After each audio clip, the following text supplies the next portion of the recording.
Bom dia, meu povo!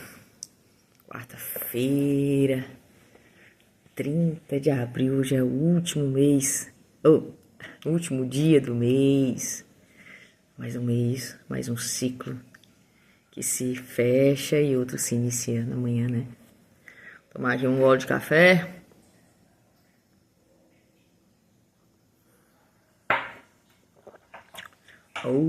Trem bom. Compartilhar meu devocional com você. 2 Timóteo 2:5. Semelhantemente, nenhum atleta é coroado como vencedor se não competir de acordo com as regras. O jogo da vida. Assistir uma partida de futebol ou um vídeo interessante na internet é algo bastante prazeroso, não é mesmo? No entanto, há algo que precisamos ponderar quando nos encontramos diante da TV, ou navegando na internet, ou em algum estádio. Absorvidos em um jogo. Nós somos meros espectadores sentados, aplaudindo, mas sem nos envolvermos ativamente naquilo que estamos presenciando. Hoje Deus está sussurrando em nosso coração exatamente isso. Ser um mero espectador pode ser satisfatório, mas participar ativamente é ainda melhor. Por isso, neste dia, mesmo que você não tenha certeza do que esperar, eu convido a sair da arquibancada, desligar a TV, afastar um pouco da internet e entrar no jogo da vida. Ser parte real da corrida da luta, enfim, da realidade que você deseja viver. Quando criança, um dos meus maiores desejos era poder jogar futebol na escola. Os times eram formados por meio de uma escolha um tanto quanto dolorosa em que eu sempre era excluído. No entanto, ao crescer, eu tornei-me o protagonista do jogo da minha vida e hoje eu faço parte de um time que auxilia as pessoas a viverem em plenitude. Eu desafio você a fazer o mesmo hoje. Deixar a arquibancada da vida para trás e mergulhar de cabeça com toda a energia, determinação e coragem na busca do seu propósito, sendo protagonista da sua história. Aqueles que têm Jesus dispõem de todos os recursos necessários para alcançar um melhor desempenho. Portanto, acredite, Deus não nos criou para ficarmos na margem, sentados na arquibancada. Ele ali apenas contemplando. Ele está nos chamando para vivermos uma temporada de vitórias e conquistas. Não tente vencer pela força de seu braço, mas sim pela sua confiança no Pai. Não tente vencer pela força do seu braço, mas sim pela confiança no seu Pai.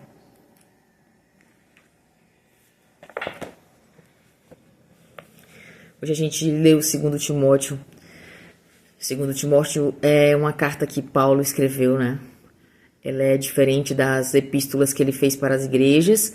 Esta é uma carta que ele fez para o seu discípulo. Tem 1 Timóteo, 2 Timóteo, tem Tito. E nessas cartas de Timóteo, Paulo quer falar, ensinar e orientar que Timóteo instrua o povo a viver o verdadeiro evangelho, a se afastar das falsas profecias e do falso evangelho e se fortalecer como corpo de Cristo. Quando Paulo escreveu essa segunda carta para Timóteo, ele estava preso pela segunda vez. E ele pede para que Timóteo vá ao encontro dele. Acredito que Timóteo deve ter ido correndo, né? Porque quando um mestre chama a gente, não sei você, mas eu tenho alguns amigos que quando eles me chamam para tomar um café, para contar um caso, eu vou correndo. Porque eu aprendo tanto na presença dessas pessoas. E Timóteo era um discípulo fiel, um amigo de Paulo, né? Que esteve com ele em todos os momentos. Então ele Ele está nos ensinando que nós precisamos nos posicionar, nós precisamos nos colocar como coadjuvantes, não como coadjuvantes, mas sim como donos da nossa própria história. É muito desafiador, né? Eu fui atleta. Esse corpo aqui pode não parecer, mas eu joguei vôlei por muitos anos na escola. A minha época da escola foi muito boa. Eu era muito popular. Eu era muito pra frente. Eu tinha uma professora de biologia que dizia que se eu entrasse na política eu ia influenciar muitas pessoas, porque eu tinha o dom da persuasão. Eu gostava muito de biologia. E é diferente do Júnior aqui, do autor do livro, né? Eu era do time do vôlei. E foi muito bom. Foi muito bom aquela fase. Foi incrível, porque ali foi gerado muitas coisas em mim. E foi muito engraçado, porque quando eu fui para Minas cuidar da minha mãe quando ela adoeceu, o meu time foi jogar o campeonato estadual e o meu professor guardou uma medalha para mim. E quando eu voltei, que ele me entregou aquela medalha, eu fiquei tão feliz, porque eu me senti tão pertencente. E quando eu fui morar em Minas Gerais, assim como o Júnior, eu quis entrar no time de vôlei da minha escola, mas eu também passei por essa peneira aqui, que não era uma peneira de habilidade, mas sim uma peneira de preconceito. E quando eu falei para a professora que eu tinha vindo do Tocantins, ela não deixou nem eu fazer o teste. E eu falei, não, professora, eu sou a melhor levantadora da minha escola e eu jogo há muitos anos. Eu já joguei isso, jogos das crianças, já joguei jets, já fui jogar em tal cidade e tal. E ela não me deu moral nenhuma. E as garotas do vôlei ficaram só me olhando, e eu me senti muito mal. Mas a gente sempre vai passar por essas questões, por esses processos. E se estivermos firmados em Deus, nós temos a certeza de que um aprendizado vai ser gerado e a conquista vai ser alcançada. Paulo nos ensinou muito sobre isso, sobre termos a convicção de que Cristo habita em nós e de que nós somos aperfeiçoados nele e que mesmo diante a tribulação, a dificuldade, a dor, a luta, a prisão, nós precisamos estarmos firmes e confiantes no Senhor. Nós precisamos nos unir e nos alinhar com pessoas que falam a mesma linguagem que a nossa, para que nós possamos auxiliar um ao outro. E fica menos difícil a caminhada, né? Quando nós temos pessoas ao nosso caminho, ao nosso lado. Então, tome o papel principal da sua história.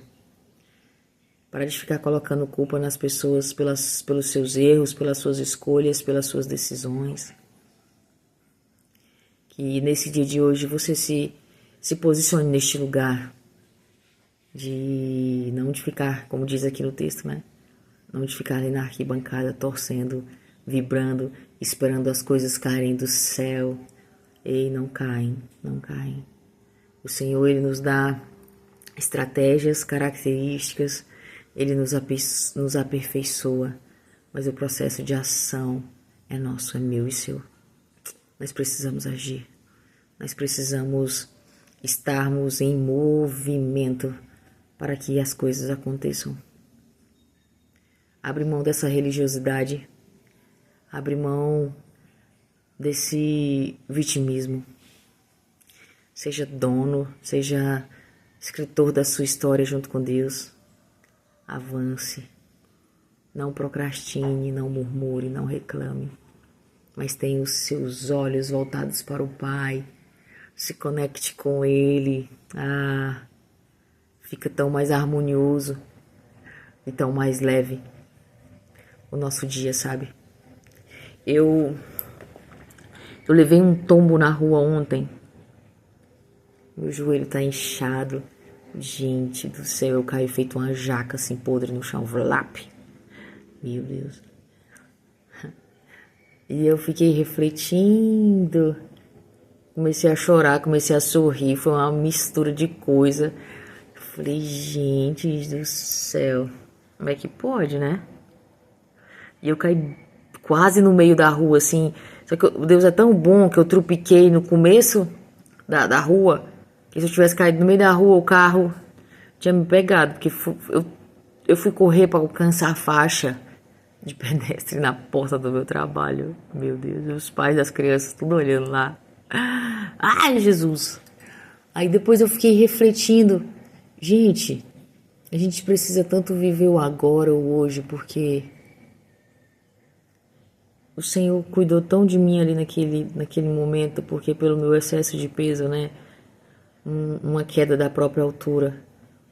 Eu poderia ter quebrado meu punho, meu joelho, meu tornozelo, meu pé, ter torcido alguma coisa.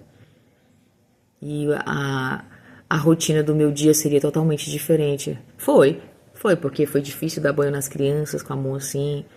Eles ficavam pegando no meu joelho machucado, doía. Foi desconfortável, mas eu segui a minha rotina, graças a Deus. Mas se nós pudermos refletir um pouco, que nós estamos passivos de acontecer coisas que não estão no script, que não estão cronometrado, que não estão no nosso controle, né? Por isso que precisamos aproveitar cada momento, precisamos nos alegrar no Senhor, precisamos sermos gratos em todo o tempo por tudo que aquilo que o Senhor derramou sobre a minha vida e sobre a sua. Sermos gratos por estarmos saudáveis, por podermos ir e vir. Isso é uma dádiva e é um milagre do Senhor para mim e para você. Por termos os sentidos aguçados, por podermos sentir sabores, cheiro, por podermos tocar e por termos pessoas para tocar. Por termos uma família, por termos mesa, alimento na mesa. Eu acho que se nós nos posicionarmos neste lugar de filhos, nós estaremos neste lugar de dono da nossa própria história, de ator principal do nosso filme. E assim nós nos enchemos de gratidão, de harmonia, de paz, de serenidade e de alegria. A alegria do Senhor é a nossa força, mesmo mediante a dias tão difíceis, tão turbulentos, tão confusos, com tantas histórias e informações distorcidas, com tantas pessoas dodóis, né? Tanta criancinha adoecendo, né? Essa época do ano. Então, se nós estamos saudáveis, se os nossos filhos, a nossa família está saudável, que nós possamos elevar gratidão ao Senhor. Hoje eu já conversei demais. Parece que é 13 minutos já. Eita, Lelê. Que seu último dia do ano seja maravilhoso. Se você tiver um tempo, faça anotações, metinhas, metas e metonas para o mês que se inicia amanhã. Coloque uma data específica para que você possa ter foco, para que você possa alcançar o seu alvo.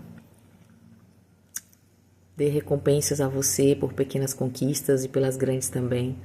Se ame, se priorize. E que esse último dia do ano, seu dia seja lindão, cheio de coisas boas, cheio de alegria, de paz, cheio da presença do Senhor, cheio de boas companhias e com algumas novidades agradáveis do céu vindo para você. Uma ligação de alguém que você está esperando, uma mensagem, um cafuné, um abraço. Um café com alguém que você ama. Pense nisso. Shalom! Até amanhã!